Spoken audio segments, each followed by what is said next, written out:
Welcome back again. It's Rocky, and we're going to have a little rant disguised as the book review. But first, before we get into that, I have to give you a little bit of a backstory. Just a little bit. I read Sometimes I Lie by Alice Feeney last year. Initially, while reading the book, I was enjoying it. I typically go into books blind because if there's some kind of plot twist, I don't want it to give it away.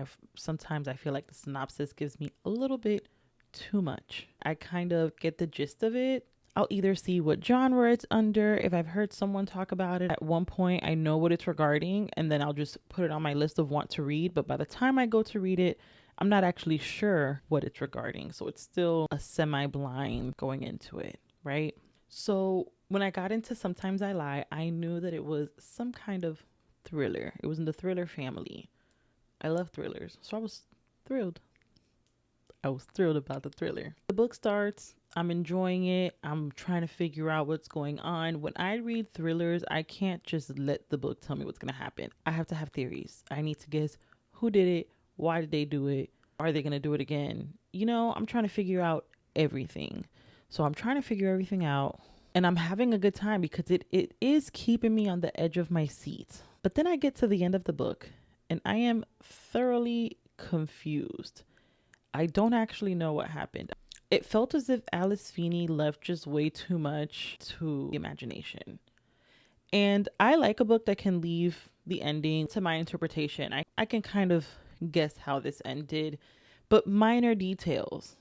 I don't mind a cliffhanger. I need some kind of closure. And I felt as if there was no closure on anything. It was like, well, maybe this happened. Well, maybe this happened. Well, maybe this happened. Well, maybe this happened. I had 6 major questions and not one was answered. Did not enjoy that. Not a fan of that whatsoever. Fine. I may not remember every single book that I read in my entire life, but I can know the gist of it. And I'll always remember that Alice Feeney's book, Sometimes I Lie, pissed me off so much because it just did not do what I needed it to do. Fast forward to 2026, I see everyone talking about the show on Netflix, His and Hers. When the show starts, I see that it's based on a book by Alice Feeney. Now, I don't like to watch a show and then read the book after. I must read the book before and then watch the show or the movie after. When I read a book, it's like a movie in my head. And if you've given me the movie, I can no longer have that creative freedom. What if you cast people I don't like? But I was already deciding to watch the show, so I wasn't going to just not watch the show to read the book. I also didn't really have high hopes for it because I remember how that last book left me. Well, I watched the show and I loved it. I watched it all in one day. I had a great time thinking of theories, and in the end, it wrapped it all up nicely for me. Hey! Shh.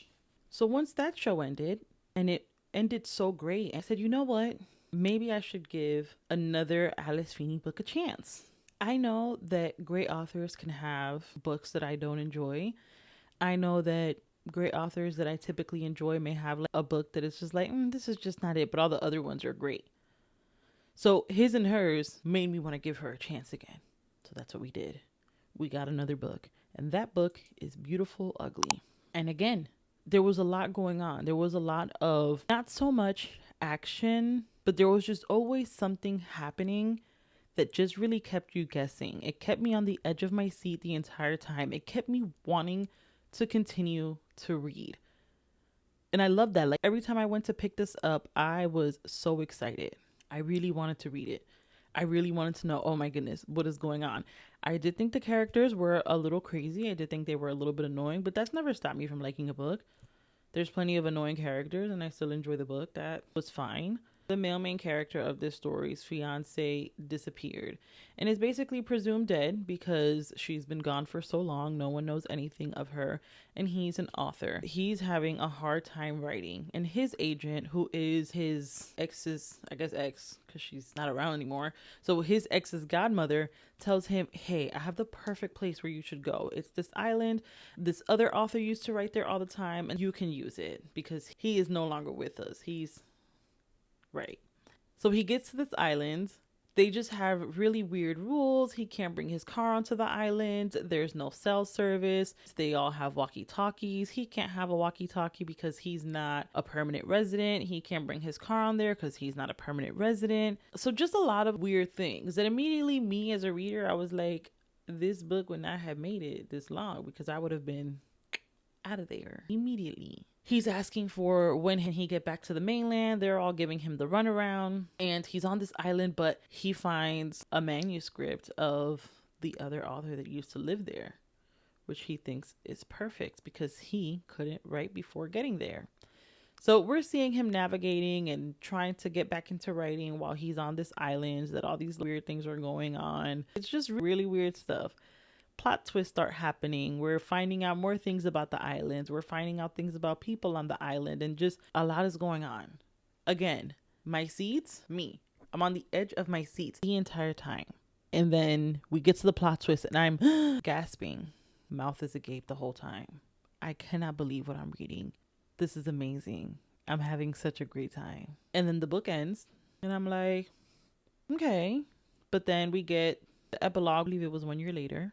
And I'm like, perfect. This is going to answer all of my questions in this year of what happened. How did everything get left off? Where are we with everyone in this story? And she does it again where she does not answer things precisely. It left me just guessing too much. And I feel once we got to that ending, it just kind of ended. I'm not someone who likes roller coasters, but I can imagine what I felt like was I'm going on this roller coaster, on this roller coaster, on this roller coaster. And then when I get to the plot twist, I get all the way up, right? I'm going all the way up on this roller coaster. And right when I think I'm about to have that crazy drop, it drops 1 foot and then you're done. That's what that book felt like to me. And if you love Alice Feeney's books, I love that for you. But I don't think she'll be getting another read out of me. I think she did great. She got me going the whole entire time. And those endings, they just fell flat for me both times. And I know people said that for his and hers, the book was better. If the books are anything like the books I've read, the show is better for me. I'm curious though, if you've had a similar experience with these books, I would obviously love to know. But again, if you loved it, I love that for you. Thank you so much for watching, and I'll see you next time.